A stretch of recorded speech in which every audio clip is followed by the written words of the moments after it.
So now I'll show you how to unhide post on Instagram. So to unhide your post on Instagram, all you have to do after you open up your Instagram like this now, go ahead and open your profile. After you come to your profile like this now, so to hide post, all you have to do now, go ahead and open the post you want to hide like this one, and tap on this three dot at the top right side of the post, and tap on this archive button. So after you tap on this archive button, so now tap on this back arrow. So now as you can see now, you can't be able to see the post on your Instagram profile because you hide the post. So to unhide your post on Instagram, tap on this menu at the top right side, this menu, tap on it. After you open the menu, now tap on this archive button.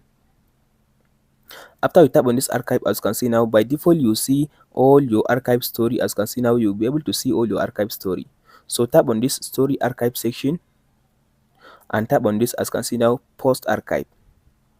Now you will be able to see all your posts that you hide. So to unhide a post on Instagram, just tap on the post you want to unhide, and tap on this, as you can see now, this three dot, and tap on this show on profile again. So now close your Instagram and go back and open your Instagram again. After you open your Instagram now, go ahead and open up your profile. So tap on your profile at the bottom right side. If you come to profile now, you can be able to see, as you can see, I hide this post, and now as you can see now, here is the post. I just recover the post. That's it guys, on how to hide and unhide posts on Instagram. Hope this video helps you out. Don't forget to like and subscribe.